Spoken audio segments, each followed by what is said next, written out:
Good morning. We'll go ahead and call to order the Regional County Sanitation District, Sacramento Area Sewer District, and Sacramento County Sanitation District Financing Authority meeting for Wednesday, October 9th, 2019 at 9:31 a.m.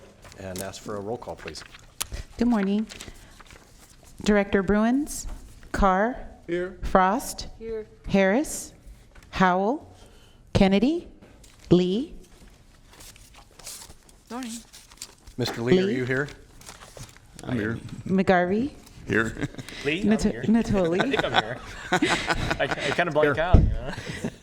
Thank you. Orozco. Peters. Cerna. Here. Oh, sorry. Villegas. Warren. And Hume. I am here. You have a quorum. Great, thank you. And if you wouldn't mind reading the Metro replay statement.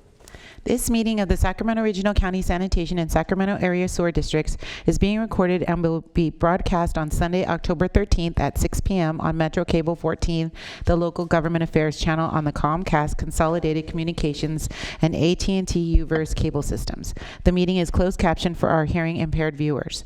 In accordance with the Government Code 54952.3, compensation for meeting of these legislative bodies is required to be verbally disclosed.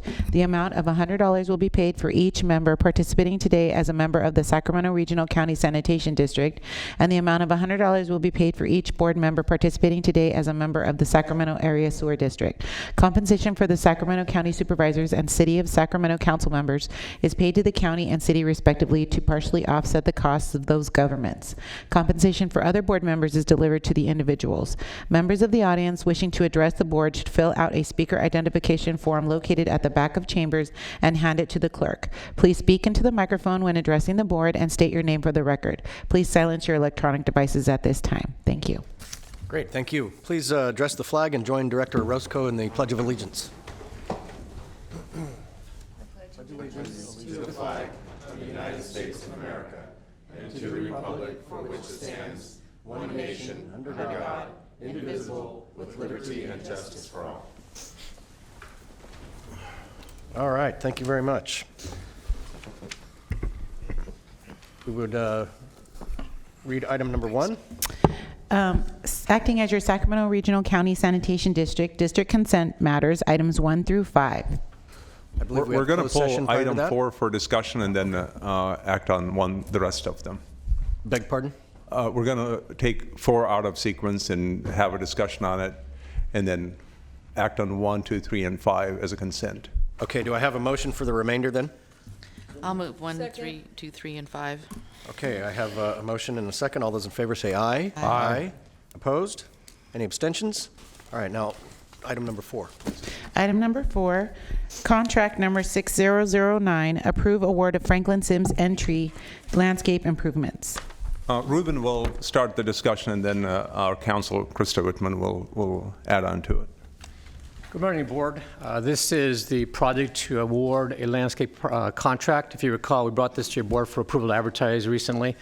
We described the project to be a rehabilitation of our front entrance. This project will replace and improve that landscape. And the landscape was installed in the early 90s, so it's almost 30 years old. And it is the frontage to our plant, right on Franklin and Sims. At that approval to advertise, we indicated that our staff worked closely with the landscape architect because the costs were very, very high, and they're still high. And our staff was able to reduce the scope of work and those costs by hundreds of thousands of dollars, but we were still worried about those costs. So in the bid of this project, we broke the various areas into 3 areas, 1, 2, and 3. And we asked our landscape architect to provide a cost estimate for those 3 areas so that if we chose to, if the cost came in very high, that we could select 1 or more of those areas. So the bid bid sheet was developed that way. And so our recommendation is to award to the second low bid, Marina. In a moment, I'll let Krista discuss the why, but they are not the low bid. We did not feel they met the bid requirements, and I also believe we have representatives from Consumers and Marina here to discuss it. I can provide some more details on the bid once Krista gives her legal review. Good morning. A couple of issues with the Consumnes' bid. Consumnes, as Ruben said, was the low bidder. There were 2 issues that were raised by Marina, and The first one related to the failure of Casumnas to fill out the form acknowledging addenda blank through blank, and they were supposed to fill out 1 through 1. This was something that we looked at and determined that was not a substantial error. It's not something that we would have given them relief from their bid for.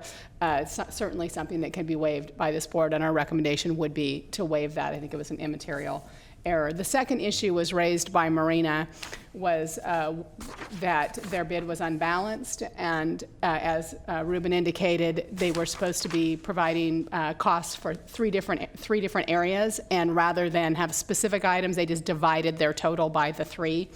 The bid documents indicate that a bid in which the prices are unbalanced may be rejected, not shall be. So this is something that is entirely in the board's discretion. If the board wants to waive that unbalanced bid, they may. And on the other hand, if the board feels that this is a significant issue and wants to award to Marina, that's also well within the board's discretion. Let me provide a little more information on our judgment. So if you go to the board package on page 2 of the board letter, there's a table on page 2 toward the bottom, and there's some key information there. Third column provides our landscape architect's estimate, and is broken up by area 1, 2, and 3. Items 4 and 5 are basically having to do stormwater pollution prevention. And so you can see area 1 has a significant amount of differences in scope. The landscape architect put together a pretty extensive cost estimate. It included the areas, the number of trees, the number of bushes, the number of grubbing, the number of trees to be removed, the number of items to be planted, et cetera. So it's pretty detailed. So area 1 for the landscape architect estimate was roughly $223,000. That was their estimate. And then you see the pricing for areas 2 and 3. So significant difference in scope and cost for area 1. Then you see the bidder responses for each of those areas. The next one is Casumnas River, the apparent low. And so you can see from their numbers, area 1, 2, and 3, they basically divided their bid into 3. And then going on, you can see Marina Landscape, the second low bid, had costs of $218 for area 1, and then on down the line. Now let me switch to the rows. The row showing area 1. You can see again the landscape architect's estimate. This is the row that's in bold. So if you look at each of the bidders' cost for area 1, all of them appeared to know that there was a significant difference in the area 1 costs, except for Casumnas. So Marina, for example, $218, and the other ones had a significantly higher cost for area 1 versus Casumnas that appeared to divide their numbers by 3. But as Krista said, if in your judgment we want to award differently, that your board obviously can, but that was our assessment. Why did staff segment the bid into those 3 areas? Because the costs for landscaping were very high and still are high, $360,000. So we wanted to have the discretion with your board approval. If we felt area 1 was the only one we wanted to do to save cost and do a phased approach, we can do that. Okay. And so the bid said we could choose one or all of them, the various areas. Okay, great, thank you. Director Natoli. Thank you, Mr. Chair. I know we have, I don't know if we have speakers, but I assume we may have speakers on this, but. If I can pause you right there, I do not have speaker slips, but I would assume the representatives would like to speak, if you wouldn't mind filling out a card. Okay. Well, while they're doing that, I would just say I appreciate, and I have had a chance to certainly review the staff report and actually followed up with staff yesterday. In reading the communication that was attached, and I appreciate that staff attached the communication, both the protest letter from Marina as well as the response from Casumnas River Landscaping. And it's my understanding, both from the letter that's provided in the packet, but also from discussion with staff, that there was a follow-up with the presumed low bidder on this, and that there was a clear understanding, irrespective of how they broke their bid out. They have to be bonded in order to do this work. They have to meet the obligations of the contract. And I guess one of the things that occurred to me that some of these are more local sided and maybe there's some advantage, but nonetheless, it would fall to the contractor to meet the obligations of the bid. And the rationale here where it says it may be rejected and then we turn around and actually reject it on the staff basis, I guess I happen to disagree. From everything I've heard thus far and read thus far, it seems to me that the contractor's responsible. They came in with roughly only 10% less than what the architect's estimate was. They were higher in a couple of categories, and I get it. Maybe some of those areas are larger, and maybe there's more landscape material. But that's the contractor's obligation. And if they'd gotten, if we'd only bid out area 1, they would have been, they would have to perform for that, and without any assumption of change orders and otherwise. And so, I'll just say that as I've read this and certainly had a chance to follow up with staff, it appears to me that certainly, as Krista says, we have the discretion here to award to the lowest responsive bidder, and I would, have to be persuaded that. In this case, that the lowest bidder was not responsible in their bid. They may not have provided the same balance, but I don't see any indication that they didn't understand what the bid requirements were and that they couldn't perform as required. They might lose some money on the job if we only bid the first one out. But that's up to them to make that decision. So anyway, that's my thoughts on it. And I just wanted to comment, the issue isn't whether they're a responsible bidder. I just wanted to make that clear. Right. That Okay, it the issue isn't. really is whether they complied with the strict requirements of the bid. But the strict requirements, as you said, and it's very clear here, it said may. Didn't say shall be rejected Certainly. if you weren't balanced. Okay, thanks. Thank you. Director Cerna. Thank you. I completely concur with Director Antoli's assessment of this, and quite frankly, given some of the explanation by staff about the first row, bid item 1 row, even if you look at Joe's landscaping, that's $150,000. That's more than $100,000 from the highest bid for that area. So to me, this combined with the fact that, as Krista mentioned, we have the discretion to make a determination as whether or not it's material in this case, whether or not the balance is a factor, I would concur with Supervisor Antoli that this falls clearly into our responsibility to look carefully at the lowest responsive bid. Great. Thank you. Director Frost. Well, it's I agree. It's our responsibility to look to the lowest responsible bidder, and I'm wondering if it's possible to hear from Consumnes River Landscape, because the question I have is, what if we did single out to just do Area 1? Would they be able to do Area 1 for the in accordance to the bid that they had submitted? Well, that's a perfect opportunity for a segue, so let's go ahead and open up public comment, and I'll call Mr. Cookson with Consumnes River Landscaping. Good morning, Mr. Chairman, board members. Thank you for your time today. My name is Jeff Cookson. I am the owner of Consumnes River Landscape, small local business owner with low overhead that allows me to keep my prices very competitive. Regarding the Franklin Sims entry project, after many on-site reviews, walking the project, studying the approved plans, I came up with a proposal that I stand behind. My methodology when coming up with the bid for this project consisted of many things, such as demolition, cost of materials, and labor. As with all of my projects, I provide the most accurate estimate with the information that I'm given. I have provided a qualified, responsible proposal for the work described by Regional Sand, and it was the lowest out of 5. I stand behind my proposal and my work, whether it be sections 1, 2, or 3. Therefore, I'm asking you to consider awarding the company, or my company, the Franklin Sims entry project. Great, thank you. And so to Director Frost's question, what would the material impact be if we were to only determine to award? I'd stand behind my proposal as it's written. Okay. Very good. Thank you, sir. Thank you. Anybody else wishing to speak on this item? Okay, seeing no one, go ahead and close public comment. Any further director comments, questions of staff? I'll just say that I happen to concur with the comments that have been made. I believe that the discretion does lie with this board. As we've just heard from the respondent, he would stand by his bid as written. And so for me to throw out the lowest bid and award almost $50,000 more for the project doesn't make a lot of sense to me. So I would support a motion to reject staff's recommendation. I would. I would tender that motion that we reject staff's recommendation and we award to the lowest responsive bidder. Very good. Second. All right, I have a motion and 2 seconds. Any further discussion from the board? All those in favor say aye. Aye. Any opposition? Any abstentions? Congratulations, sir. Thank you very much. All right. Item number 6, comments from the public on issues not on the posted agenda. I do not have anybody signed up to speak on this item. Is there anybody wishing to comment on an item not on the agenda?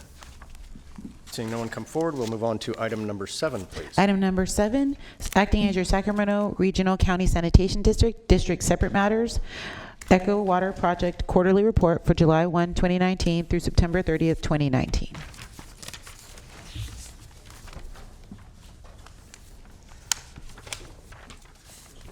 I think you all know William Yu. He works on our Echo Water project. William will be giving the presentation today.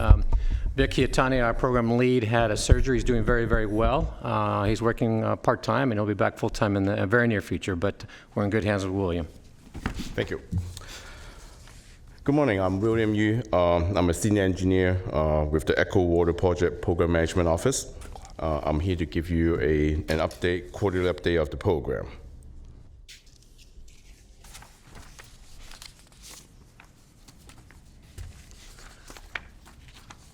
The presentation contains an overview of the program status, some financial information, and some significant elements including latest activities and milestones. This is a summary of the program schedule. The green bars are the planning and design phases of individual projects. The blue and the purple bars are used to show the construction and commissioning phases. The red line is showing the current date. Construction of the 2 largest projects, the biological nutrient removal project and the tertiary treatment facility project, continues to progress. All other projects other than the closeout projects are scheduled to finish between the 4th quarter of 2019 and early 2020. This graphic shows the linkage of some projects that have to be finished before the BNR project for a functional treatment process. The green bars after the project completion represent project flow. We expect the 3 projects related to the BNR project, the BNR facility operation, will complete before they are needed. And we have completed all the other projects that are linked to the TTF project. So the TTF project kind of on its own.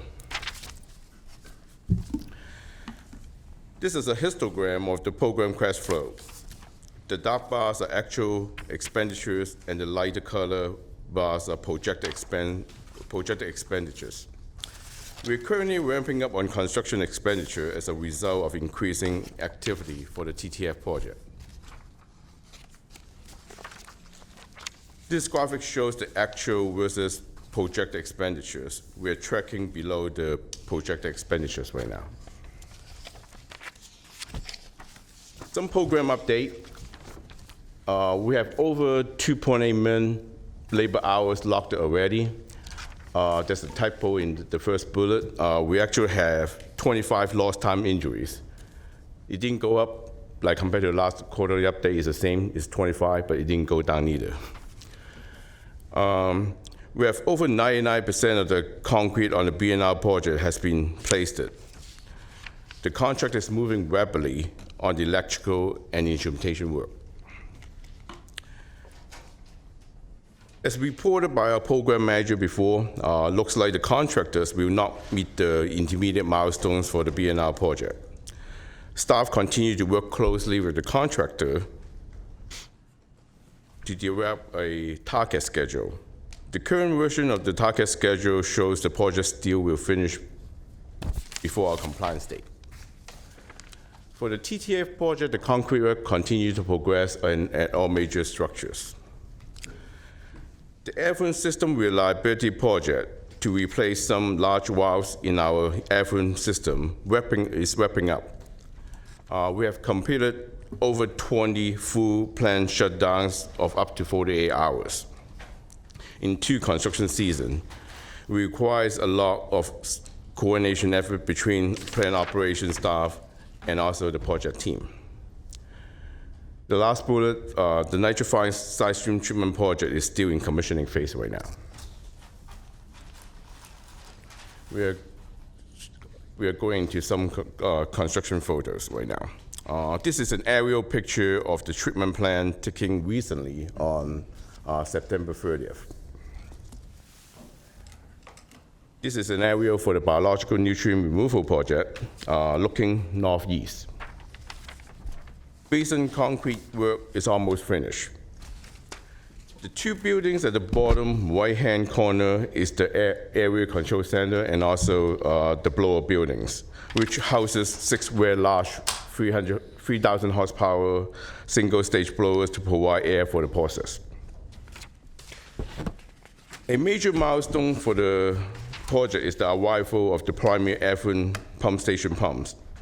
The PEPS pump is to provide the necessary lift for the flow coming through the primary Efferent conduit into the new B&R facility. These are 110 million gallon per day pump, and they're about 60 feet tall. This is a picture of the manufacturer setting up the PEPS pump for delivery after the factory performance test is performed in Los Angeles. This is another picture of the B&R basin, looking northwest, showing the remaining concrete work. Again, the concrete work is like 99% complete. This is an aerial shot of the tertiary treatment facility. Top right-hand corner is the construction of the primary of the filter influent pump station, pumping the flow from the secondary Efferent channel to the tertiary treatment facility. In the middle, at the top, is the sand filtration facility. Below that is the new disinfection contact basin. Zooming into the filter influent pump station and the connection to the existing Efferent conduit. This picture is a close look at the formwork and the steel placement for the filter influent pump station for the tertiary treatment facility. This is an aerial shot of the nitrified side stream treatment facility. Contractor is still working on commissioning of the facility. The process has started to remove ammonia already. This is a picture for the channel air blower project. It's replacing a 50-year-old blower system to provide process air to the channels to keep the solid in suspension. This picture is showing the building housing the blowers. This picture shows some heavy-duty pipe support for the air intake and discharge system. The picture on the left is showing the connection to the existing central tunnel of the plant. The picture on the right is showing the connection in the mezzanine connecting to the 3 new blowers providing channel air to the primary treatment process. This is the return activated sludge project. Is to install new pumps at the existing 24 secondary clarifier to provide enough lift from the clarifier to return sludge to the B&R facilities. Contractor is wrapping up work in the battery-free of the SSTs. This picture is showing the testing of the aeration system in the mixed liquid channel to keep the solid in suspension. Some upcoming activities for the program. Yesterday, we actually started the last Efferent system reliability diversion. It should be wrapping up today. For the CAP project, the contractor we worked on tie in to the existing air system. For the WES project, we are wrapping up the battery-free work, and we expect we will be returning the battery-free clarifier to operations to allow to get ready for the winter operation in November. We are still working with the flow equalization contractors on the automatic washdown system panels. We are continuing to progress on TTF for the concrete placement. Aeration piping in the B&R Basin 1 is complete. So in this quarter, we are continuing installation of the aeration piping for Basin 2 and 3. The PEPS pump factory test is actually completed last week, and we expect the last pump to be on site sometime next week. And we are going to be continue the commissioning activity for the NST project. That's the end of the presentation, and we are open for any questions from the director for staff. Very good. Any questions at this point? No? Great, thank you for the update. Appreciate it. I just wanted to make one comment as a kind of milestone. Remember, we started all this project because of the ammonia removal, right? So you saw one of the projects was, so those of you that took the tour, we walked up to a basin where we have a lot of bubbles coming through, and we started that process early. So last week or a couple weeks ago, we have removed 1 million pounds of ammonia. Earlier than, remember our compliance date is 2021, May 2021. So we started removing the ammonia early, and we reached the 1 million pound milestone a couple of weeks ago, which is kind of a good thing. 1 So million a year, a month? So far, after we To date. started, we started the testing roughly in March of this year, March to April of this year. So in the last 5-6 months, we removed about 1 million pounds from going into the river. And not only that we removed 1 million pounds of ammonia, we converted into something that's beneficial to us, where we use it so we can reduce our costs. Great. So it's a double benefit that we have. Anyway, I just wanted to give you kind of that milestone. We'll forget the 2, 3, 4 million, because we're going to be removing millions and millions of pounds. So. Well, the Delta smelt, thank you. Well, if they ever bothered by it, I'm sure they would. I'm not quite sure if they ever were bothered by it. This is true, we don't know that. I also want to highlight a couple of things that William said, and we're wrapping up some projects over the next 3 to 6 months, which are really important. William mentioned the valve project. If you recall, we changed out last year and into this year 18 very large valves on our effluent system, some as tall as 8 feet tall. That was a very, very high-risk project because it's part of our effluent system, so we just wrapped that up this week. We are finishing up the blower project. So that's the project to provide air to the biological process and other areas. That's wrapping up very quickly. We're wrapping up the RAS project. That's the project to install new pumps to get the return sludge back to BNR. That'll be done over the next few weeks. So over the next 6 months, we're going to be finishing up 3 to 4 projects, and we're wrapping up more and more projects. So I'm very proud of our team, Echo Water Project team, not only them, but our operations and maintenance team. We got to give them some of the kudos because they're the ones that are doing a lot of coordination with this project, and also our construction managers. So again, we're accomplishing a lot on this project, and it's going overall very well. Great, thank you. Okay, without further comment, we'll move on to item number 8, please. Acting as your Sacramento Regional County Sanitation District and Sacramento Area Sewer District, District Consent Matters, item number 8.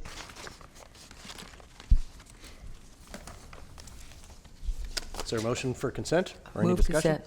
consent. All right, I have a motion. Is there a second? Second. Is there anybody wishing to speak on this item? Seeing no one, we'll go ahead and close public comment. All those in favor say aye. Aye. Aye. Opposed? Motion carries unanimously. On to item number 9. Item number 9, acting as your Sacramento Regional County Sanitation District and Sacramento Area Sewer District, establishment of district separate matters. Establishment of advisory committee to review proposed modifications to master interagency agreement and review findings of the staffing and support services study and district merger study. Good morning, Chair and members of the board. So last December-ish that I informed you that we were doing 3 things. One is the master interagency agreement that binds the district regional SAN with its contributing agencies. Included in that agreement is the County of Sacramento for the provision of staffing for the districts. As you know, the district staff comes from the county. So we have been working, we've assembled a team with the contributing agencies. We have worked with them to identify changes to the MIA, and we'll bring those for your approval sometime next year. Thank you. These are the changes that were initiated, asked for by the contributing agencies related to how they're compensated or not compensated for collecting our fees. Now the contributing agencies collect regional SAN's rates and fees, and we don't pay anything. as well as related to the bad debt. So some of those issues will come to your board in terms of what the future would look like. So we've also looked at what kind of relationship should the districts have on a go-forward basis with respect to staffing with the county. And so there's a study done. And then also whether the districts should merge into one as opposed to two districts that we have. We have Regional San and SAST, two separate districts, even though there's some staff provide service for both districts, but we have large groups of staff that provide services to one or the other. What if there would be any benefits in merging into one? So we've also studied that. So what the purpose of this subcommittee is to look at those findings, ask questions, see if there are things that we haven't looked at, and then bring forth the recommendations sometime next year. So I expect this work to happen over the next 6-month period, like a one-a-month kind of meeting. My view of it is that we won't be needing 2 months a meeting. I don't expect we would be needing our 2 board meetings a month. If anything, I think we would only be sufficient with 1. So when we don't have the second meeting, we could use that as a means to meet up on this issue.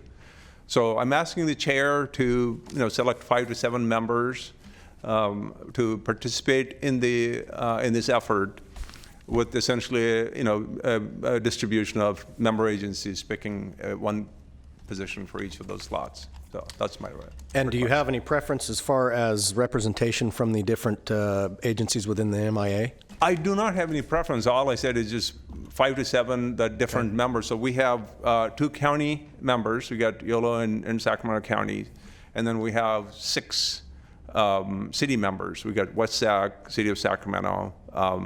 I think if you look at it, you might want to, if you're 6 plus 2 are 8. So either you could 8, or it becomes a little bit unwieldy when you have that big a thing. Or you can start with the larger in size and come in that direction in terms of Sacramento County and City of Sacramento might get first and then kind of go in that direction. So that's one other way to do it.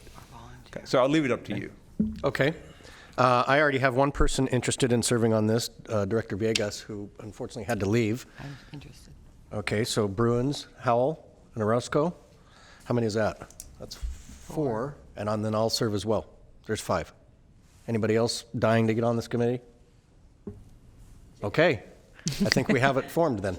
My hands are tied to the chair. Apparently, there's nobody else looking to add to their calendar, so I believe that would be Director Villegas, Director Bruins, Director Howell, Director Orozco, and myself. Okay. 5 members. Okay. I think you have to have somebody from the county of Sacramento. We'll just have to draw short straws to see who it is. I believe the person that brings up the shortage probably is My hands are voluntold to also. the position. I'd like the opportunity to have us discuss it. That and you are the shortest one, Susan. You were talking about short straws, you're the shortest one. So we could add that person after they've had that discussion? Sure. If you guys want to discuss amongst yourself and put somebody on the committee, we'll hold a spot for you. Thank you. Okay? so. We'll wait for the county to. So that would be up to 6. Yeah, I think Patrick Kennedy just raised his hand, apparently. That's what Okay, you get that's when what you're happens SOE. when he doesn't show up. I will let him know that he was unanimously the rest of the 4. Him several times, actually. I'll teach him to show up. Okay, I'll let him know. So I got 6. I have Director Vegas, Director Orozco, Director Hume, Director Bruins, Director Howell, Director Kennedy, right? I think that's what we got. Okay, good. Great, thank you. And now on to item number 10, please. Item number 10, acting as your Sacramento Regional County Sanitation District and Sacramento Area Sewer District, District Separate Matters, Confluence Regional Partnership Program Annual Report for Fiscal Year 2018-2019. Good morning. Could I have item number 10? Thank you. Good morning. My name is Christoph Dobson. I'm the Director of Policy and Planning for Regional San and the Sacramento Area Sewer District. And this is our annual report on the Confluence Regional Partnership Program. The funding for the program comes from non-rate, non-fee revenue, and that's exactly what it sounds like. It means that it doesn't come from rates or fees. Basically, Our interest on our reserves are part of the funding. And then also anytime we sell something, whether it's assets, biogas, recycled water, those are all revenue that can be used for this program. And then back in 2017, your boards provided some direction on how we would use these funds. And so that direction was to set up these 5 categories. The Sewer Lifeline Rate Assistance Program is the first one. It's kind of the primary one. We want to make sure we have enough funding for that first, and that helps our lower income customers with their rates. The second one is environmental stewardship, and that's broken into 3 categories or subcategories. There's the American River Parkway, septic tank conversion to help properties with septic systems get off of those and onto the public sewer, and then a more general category of watershed management. Then moving down, the third category is regional economic development, and that is basically, we're using that to offset the impact fees for commercial customers. So if they're generating at least 1 job, they can get a reduction in their impact fee, and that goes up as you generate more jobs. The percentage of your fees gets higher. The next one is our public education category, and then finally other issues or projects, so we have a kind of a catch-all category. Before you move off the slide, I believe we have some directors that would like to comment. Director Natoli? Yeah, just a couple of questions, Christoph. So on the Sewer Lifeline rate assistance, the Confluence program covers both regional SAN and SASD? Yes, there are 2 programs now, so that was one that we added the SASD more recently. And I guess I'm curious, there's less in the SASD than there are in the regional SAN by about 1,300. So why the difference in the enrollees? Why would you have folks qualify for regional SAN, at least in that number? There might be some anomalies, but why would you have 11,548 in the SASD Sewer Lifeline Rate Assistance Program, and then 12,800 in regional SAN? It seems like a pretty big spread. I know there's a little bit of less coverage because some of those areas. So the service area of SASD is smaller than that of regional SAN. So there are people who might qualify for the regional SAN program, but they're not in SASD. Okay, and that would be in the cities of Sacramento and Folsom? All of our other contributing agencies. Okay. Yeah. So 1/2 of the city is not served by SASD, City of Sacramento. And much of City of Folsom is not served by City of Sacramento, and obviously West Sac. So that's where the rest of the 1,300. 1,300 difference is coming from. Okay, all right. So, and they might be eligible if the cities had a program, but otherwise they only get the coverage in regional. They won't get the SASD rebate because they're on the city service area. Okay, all right. That clarifies it. And then just the other quick question is on the septic tank conversion. That the amount you showed there was primarily for the Freeport project, and then you've got 2 in the works this year, and we have, I know, at least 3 others that are potentials, and we got folks that are chomping at the bit, at least one of the Delta communities. So do you have a higher number budgeted for 1920 for that environmental stewardship portion of the septic tank conversion? So the septic tank conversion one is difficult to look at on an annual basis, because when we start the project, we don't know how much grant funding we're going to get, and we're only backfilling behind it. So bottom line is that we budget for this overall Confluence program, but if there's a spike in the costs in one year because we actually construct it during that year, we'll be able to absorb that. And then there may be years where we spend very little because we're not in the construction process. And again, it varies based on how much grant funding we got. And I know that in Freeport, we had to advance the money. Have we finally gotten some reimbursement for the state's portion of the grant? Because we basically had to handle the float for a while in order to get that project underway. We're still floating the money, but we will get reimbursed. It's when the construction is done, we'll start that process. Okay, is that how it works? You don't get your state grant until everything's done? That's not the rules of the game, as I recall. Yeah. So this one.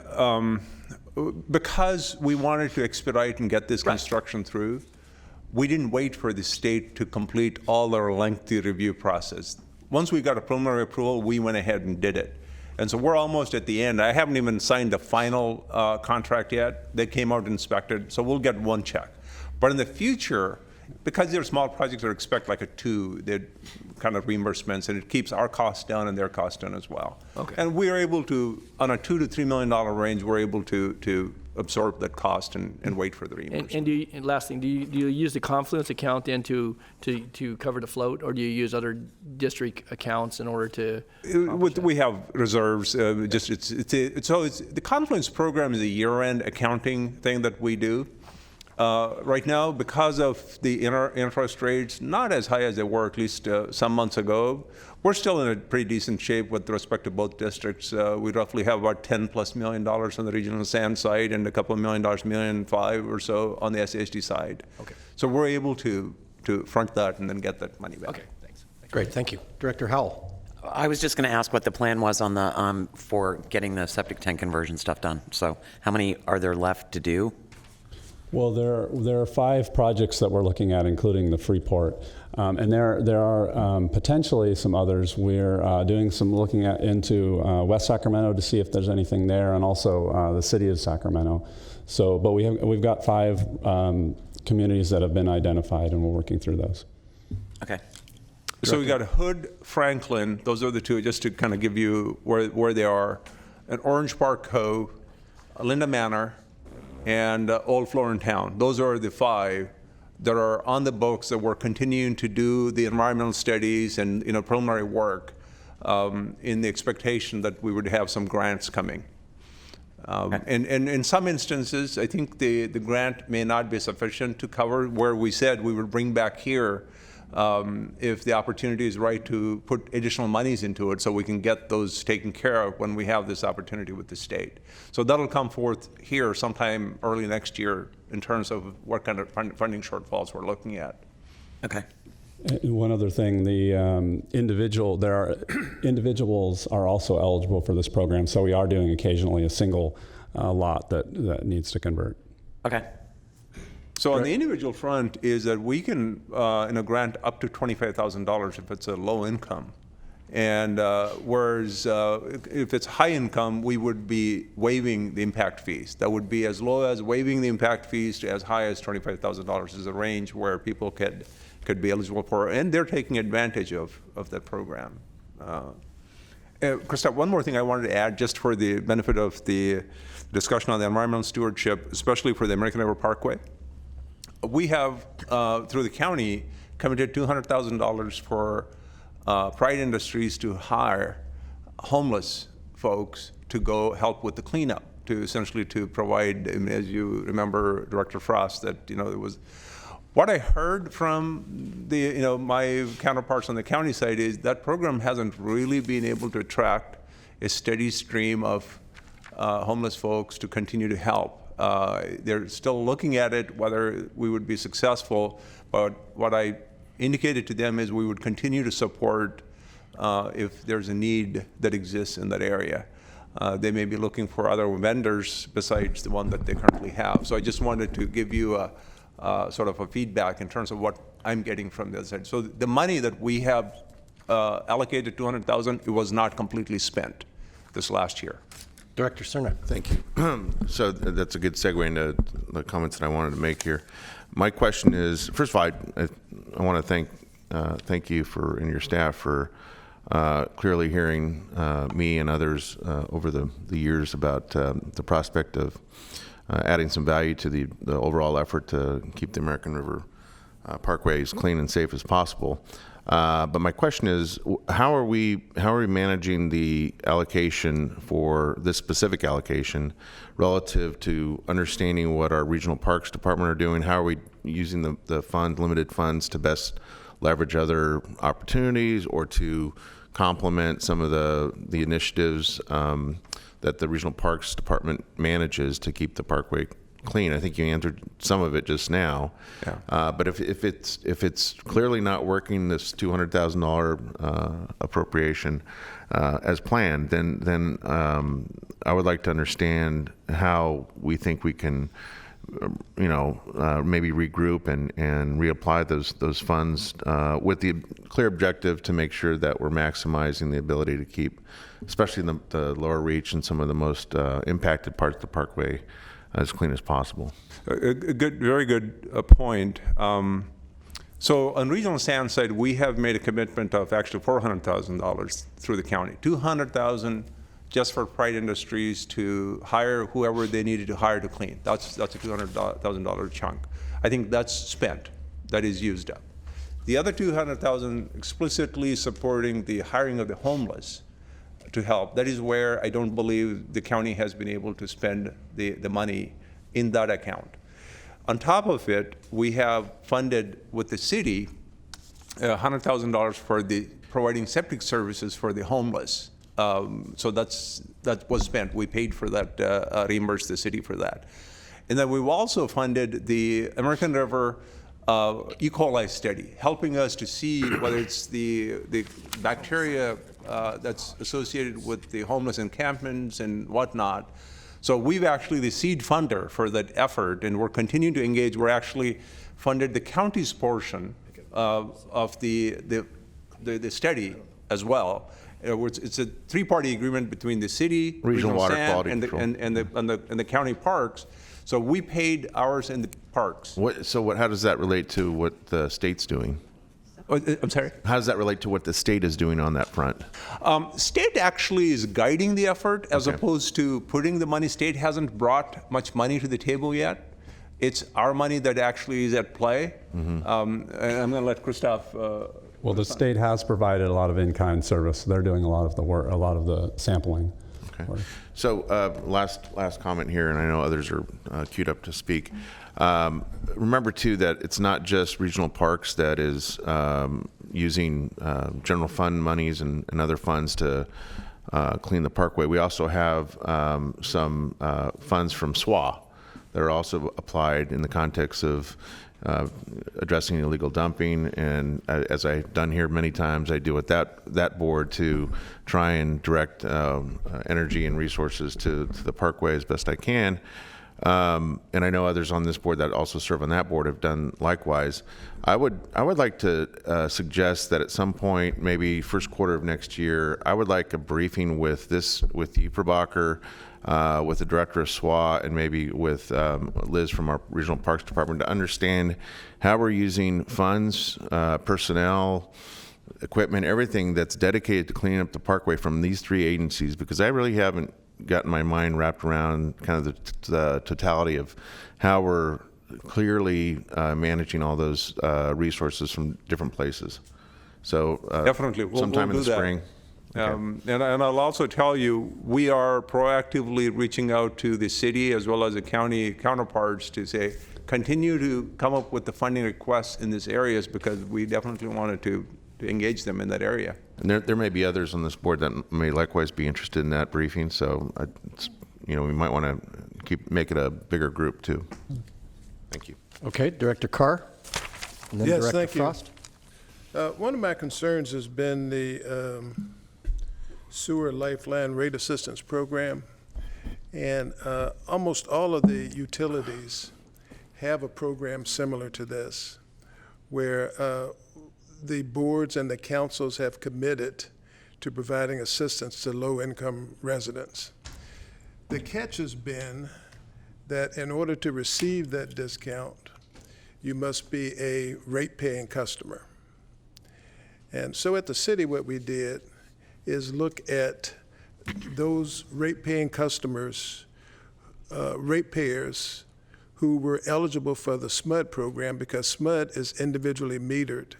And in the multifamily complexes, none of the other utilities are individually metered. So they are technically not customers of the utility.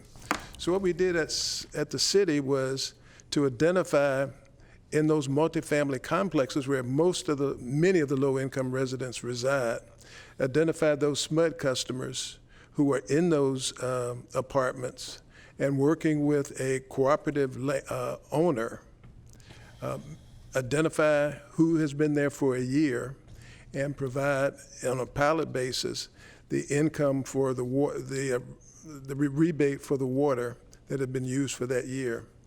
Now, we're still trying to work through all that's involved in doing that because you have to have a cooperative landlord. You have to have a way to verify that the individual has lived there for the required period of time that you're giving them the discount. So we're still working through that. But I am hopeful, Pre-Brocker and Chris, that we can bring this to this district and provide those rebates and do the same thing with PG&E as well, so that the intent of all of those boards and councils to provide relief to low-income residents can be realized even though they live in a multifamily complex that's not individually metered. That's more of a kind of a aspiration than a question, but I want you to know we're still working it. Yeah, we continue to work with the city on that, and of course the biggest issue is identifying how to you need some way to show that the person in the apartment is actually paying for that sewer bill, and if we can do that, then we can get the rebate. Yeah, the problem, Chris, is that they pay for it, but that payment is wrapped up into what the owner is charging the tenant. Right. There's a pilot with the city that on one apartment complex that you've been involved with that we're working with the city side. I don't know the exact disposition of this, and I can get back with you. I think the last I understood was that if the owner was going to provide those receipts or the statements in terms of this is what the charge of the rent that is going towards the sewer, that either the city was going to reimburse them for ours so we can reimburse it, because the way that we collect the charges is the city collects the charges on our behalf and pays on a quarterly basis to Regional Sand. And we agreed to, if you can show, go ahead and give them a check along with your check so that you can deduct from the revenues that you need to remit to us. So I need to find out where exactly that is.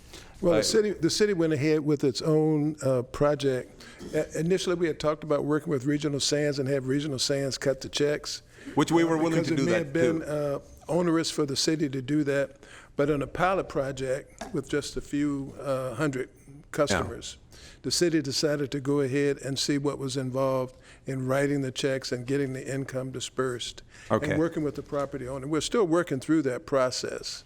But I'll follow up. I am hopeful that we're able to do that with not only Regional Sands, but with the other utilities, so that the real reason that these programs were approved by the boards and the councils was to give relief to low-income residents, and it's not happening because of this donut hole. Very good. Thank you. Director Frost.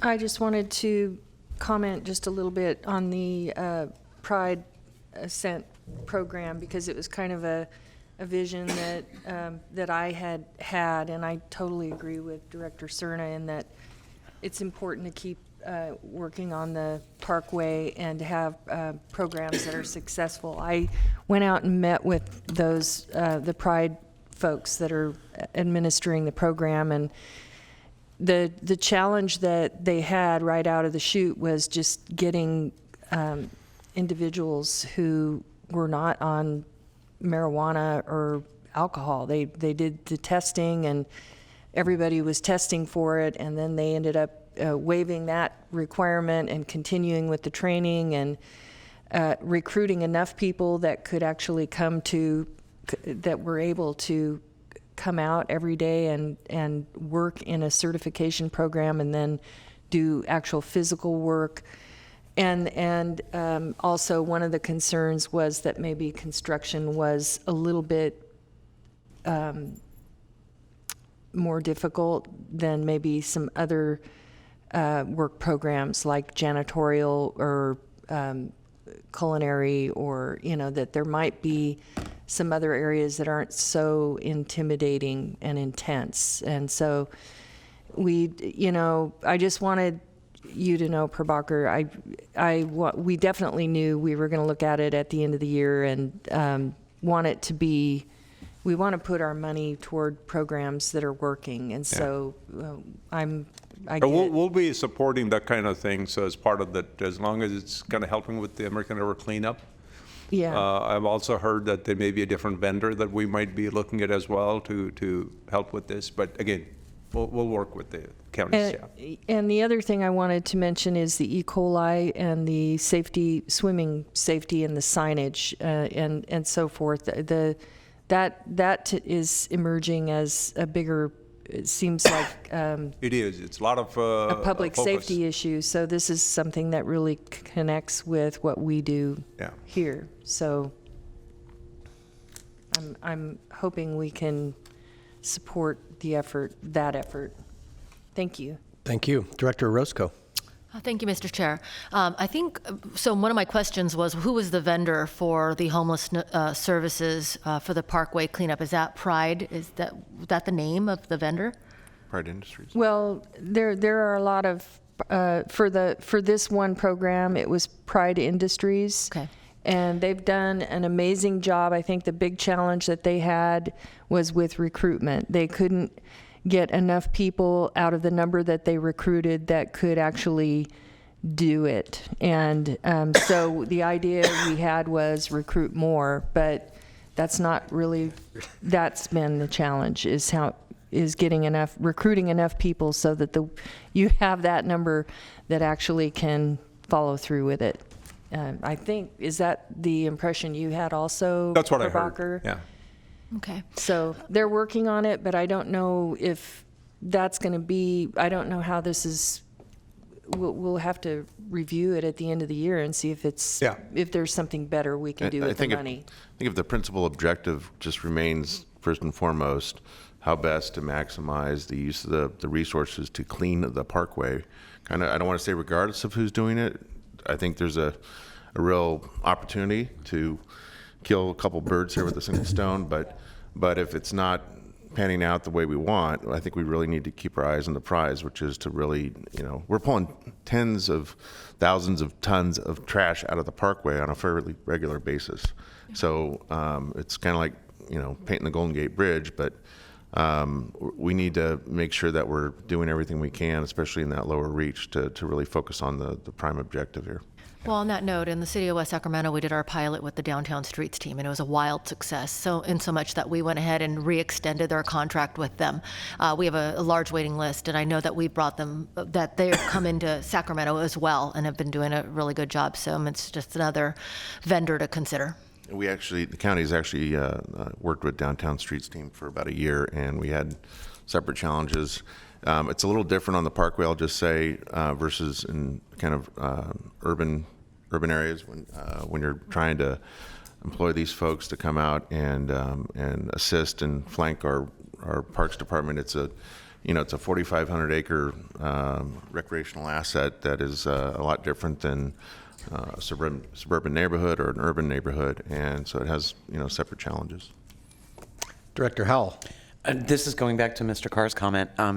I believe there's maybe only a few of us that are still here. When we talked about this years ago, probably 10 or 12 years ago, we actually went to SMUD and got their list, trying to extend the ability for the lower income folks to get a break on more than just the SMUD bill, because SMUD has a very extensive database on that. But the problem at the end of the day, and we'll see if the city of Sacramento is able to solve it, but what it comes down to is that the sewer fees are being paid through the rent. Yeah. And I don't know how you guys are going to follow that back from the landlord. So it's going to be challenging to try to do that. Great, thank you. Director Frost, you had a I was just going to say, it's street team is a little different than this because this is a job training program. It was a way to wrap them with services, give them a work on their resume, put them in a shelter, give them, assistance with the DA to clean up their records so that they're actually job ready, and they do an internship and land in a job, and then we can connect them with housing. So it was a comprehensive program. It's like everything with homelessness, it's more complex than one might imagine. It's not an easy fix. With our program, they actually do receive a variety of services. We've employed 11 since the inception of the program, and so, that's different, I'm sure, in even different jurisdictions, even the way it's set up, but just something to look at. I've heard about your program, and it's amazing too, so I didn't know you were doing job training, though, so that's great. Okay, are there any directors that have not yet spoken on slide 3 of 9? All right, Christoph. I'm ready with the clicker. All right. Let me just make sure I didn't dump. Okay. So just real quick, some pictures from some of the work that was done over the past year. I have a partnership with Yolo County Sheriff. They were able to get some equipment to use for abandoned boat removal, which is good not only from the mitigating the environmental issues, but also safety issues as well. And then the lower pictures are just around some of the cleanup of the American River Parkway that we've been talking about. Some of the other projects, American River Parkway and Steelhead Creek cleanup efforts, we funded some projects there. The bacteria study that has been mentioned already, it's partnership with Regional Water Board and then some of the other local agencies, stormwater agencies. Funding septic to sewer conversion, specifically in the town of Freeport. That project has been very successful and we're almost done with that. The construction's going to be wrapping up soon. I mentioned the economic development, offsetting some of the commercial impact fees. On the public education front, continued funding for Powerhouse Science Center, also the SPLASH program, and Hands in the River is a newer partnership. We've worked with the organization at Sierra Nevada Journey, and they've developed a curriculum around 5th grade science. It's focused on critical thinking skills and then also resource stewardship. So it's a real exciting program for us. And we talked about making sure that we could capture school districts that were throughout our service area. So it was another good example of my thinking of Director Orozco and making sure that they were doing something in West Sacramento, and they weren't at the time. And I don't know the status, but they are. That was part of our discussion with them, is to make sure they reached out to Washington Unified. And finally, another interesting project, we're funding some design work on the Morrison Creek Revitalization project. And with that, I was going to jump over and give some people who've actually been on the ground doing these projects and let them tell you a little bit about them. Our first one up is Gary Martin from Access Sacramento. And Gary, I have a speaker slip from you. I presume your presentation here will supersede that? They're connected, yes. Okay, great. Thank you. Good morning, everyone. My name is Gary Martin. I'm the Executive Director at Access Sacramento. And we are now in a second-year partnership under the Public Education Grant Fund of $2,000 to support education through high schools primarily. We've been working with Nicole Coleman and ultimately with Brad Clark from Franklin High School in the Elk Grove District. In order to better explain kind of what we're doing, I have 2 videos for you. They are part of a high school video creation program for public service announcements. And from last year, these are the 2 first place winners. Both happen to be from Franklin High School. So 2 30-second videos for you.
This particular program is designed to help high school students in a linked learning opportunity between their education programs in video and in animation to work with a client, in this instance Regional SAN, and under the coordination with Nicole Coleman.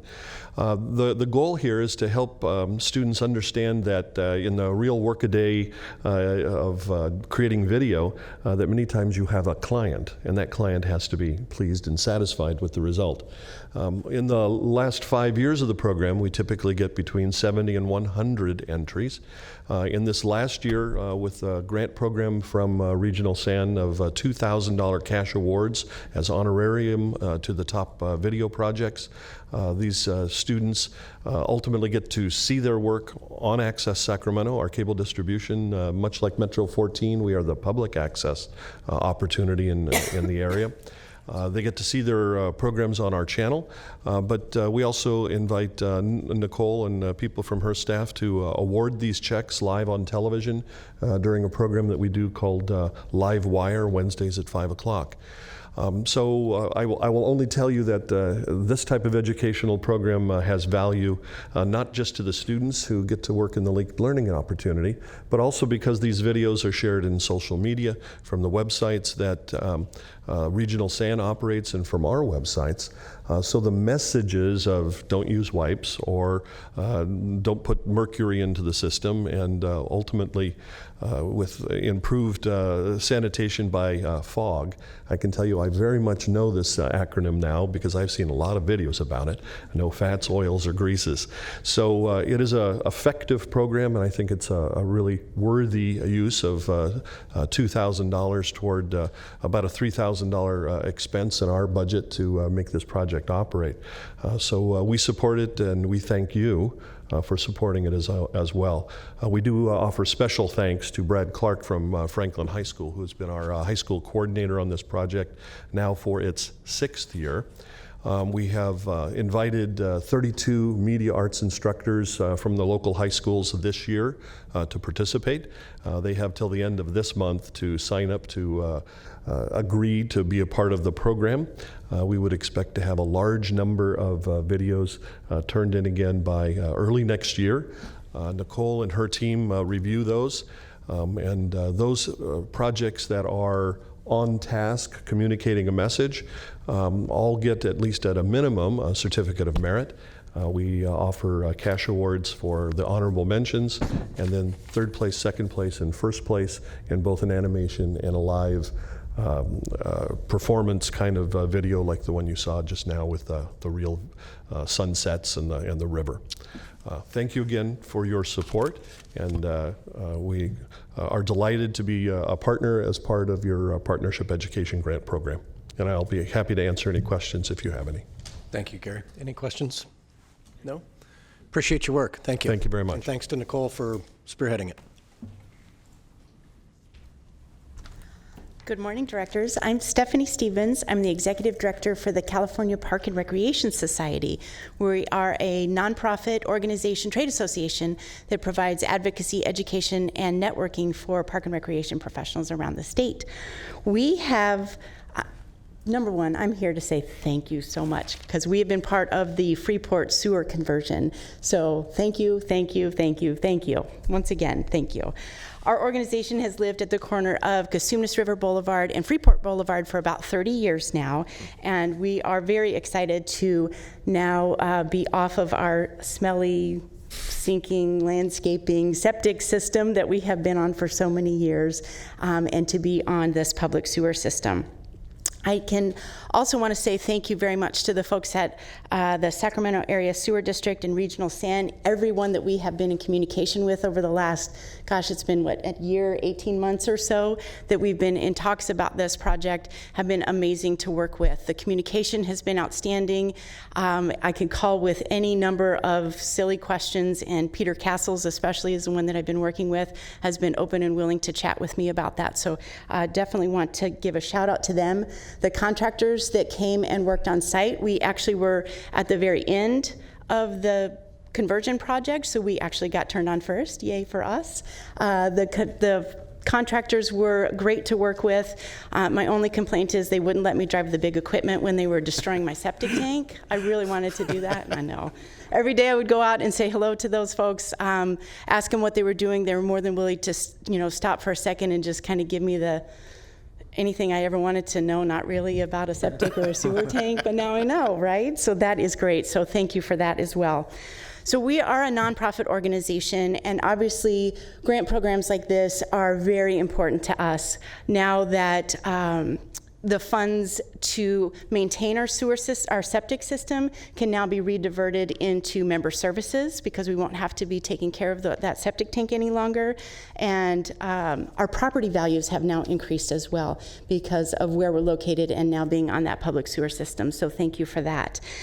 Finally, I want to say thank you for protecting our water supply system for future generations. Obviously, we're Parks and Recreation folks.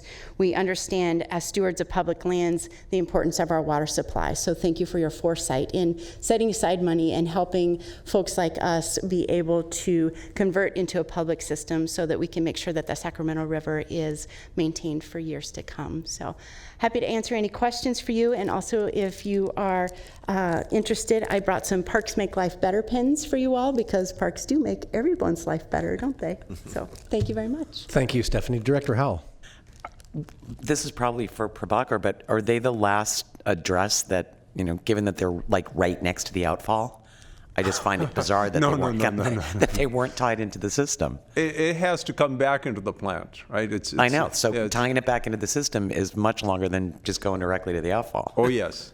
Yeah, if that's your question, definitely. That's even though that looks like it's right next to the outfall, and actually in it's this right case, next to the outfall and really far from the plant. I'm sorry. It's right next to the outfall and really far from the plant. It is. That's as far as you can go from. Well, I shouldn't say as far because Folsom is the farthest on the east side. Yeah. But one thing I wanted to mention is the city. We worked with the cities. There's a small portion of the city sewer system we're making use of. City has graciously, City of Sacramento, by the Verizon at the corner, they manage it. So they allowed us to tap into that. And from there, it's connected to our interceptors and comes back to the treatment plant.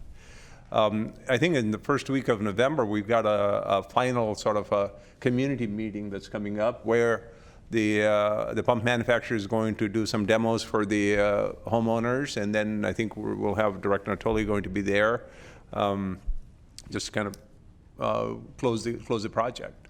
That's what we're going to do. It's going to be a very successful project.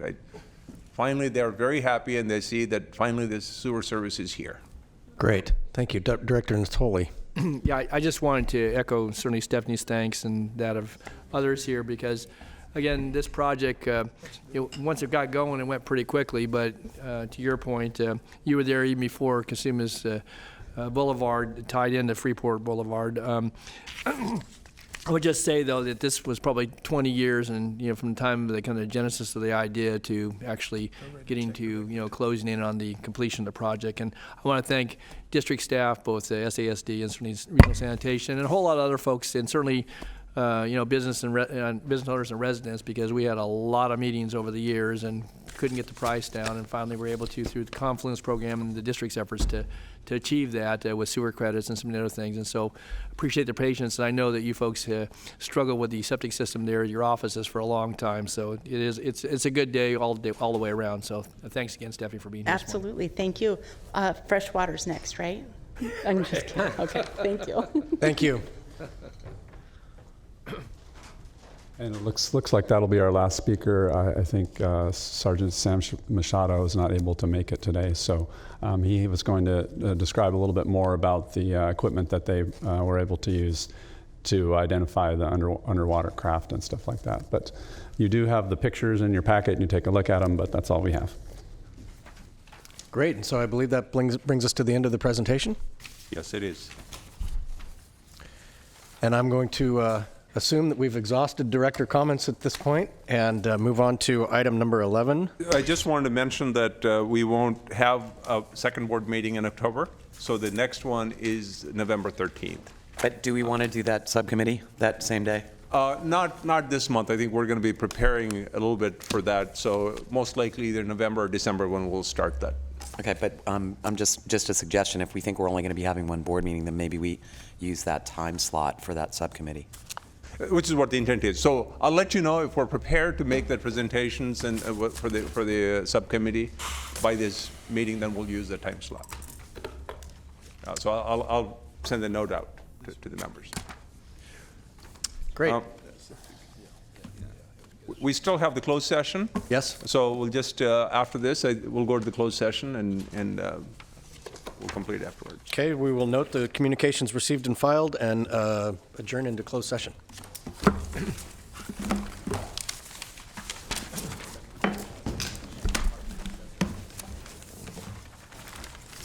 And